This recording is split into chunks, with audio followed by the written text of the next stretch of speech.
All right, this is Openstax U.S. History, Chapter 21, Leading the Way, the Progressive Movement, 1890 to 1920. We'll be looking at Section 1, the origins of the progressive spirit in America. So the progressive movement, as we see right here, is a domestic, which means at home in the United States, movement to improve society. And this is coming in 1890. This is coming right off the back of the Gilded Age right here. So the Gilded Age led to many changes in society, right? So society changed. And recall that gilded means gold-plated. So in fact, on the surface, a lot of things that were improving in the United States, including the United States becoming the world's strongest, or one of the world's strongest economic powers, one of the world's strongest military powers. You had the rise of some of the richest people who lived of all time, like John Rockefeller and Andrew Carnegie. And you had, generally speaking, an increase in the standard of living across all, demographics. However, though, the Gilded Age had also a lot of problems, including but not limited to, and again, this is just kind of a laundry list of all the problems presented by the Gilded Age: urbanization, immigration, corruption, working conditions, corporate power, and women's rights, or the lack of women's rights. And so the progressive era, really, what it wants to do is to address all of these issues, right? Now, some of them are new, not all of them are new, but a lot of them might be older issues, but were made a lot worse during the Gilded Age. And so we'll talk about some of the ways that people did that.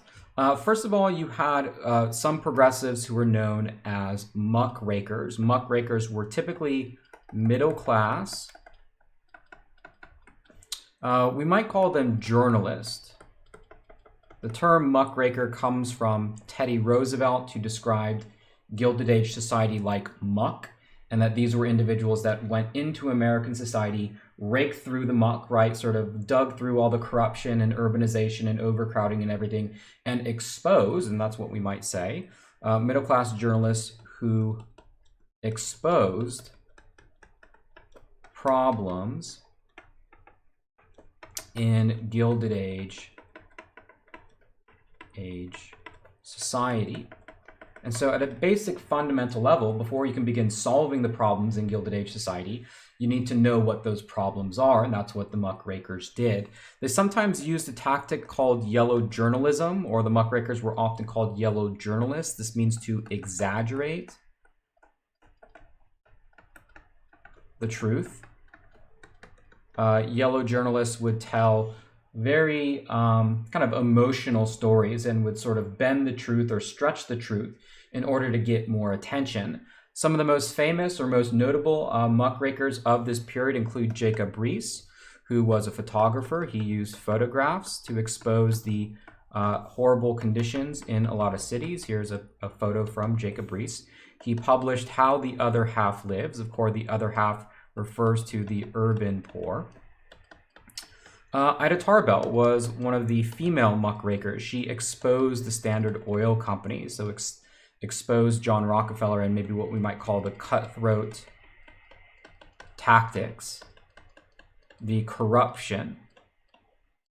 You know, the way that John Rockefeller had built his fortune was through a lot of exploitation, bribery, corruption, and really sort of these cutthroat tactics. So people like Riis and Tarbell helped really raise awareness about a lot of the problems in Gilded Age society. So what are some of the features of progressivism? So progressivism, again, it's kind of a broad, we might call it an umbrella term. You know, there's no kind of strict definition of it, but they're generally just a group of people that want to improve society. A lot of different people belong to the progressive movement, but they were predominantly white, predominantly middle class, and predominantly native born. We might also want to add to this Protestant Christians, right? And so it's this constituency that really made up what we might call the foundation of the progressive movement, although there were a lot of different constituencies and groups that could belong under this larger umbrella description that we're using. What were the goals? Well, the goals again were to improve society, but getting more specific, to increase democratic participation. So we want to increase democracy. That is more power. You might say more power to people, less power to politics, we might say, something along those lines. Efficiency, that is to make society run better. The progressives really had a belief that you could change society so that it could function for the better. So efficiency, and also government regulation, that is to use the government. So use the state to address problems, right? That's how the solution is going to come, through laws, through government regulations, etc., etc. Progressivism first started off as a movement by the people. We might also call this grassroots, that it was bottom up, or we might say local to state to national. Right, so the progressive movement started off much more on a local level, much more smaller scale. Then they achieved victories on a state level. Again, any sort of law regarding some of these things. And then at the very end, it was at the national level. And when it reached the national level, this was illustrated by Teddy Roosevelt, who was the first progressive president. First progressive president.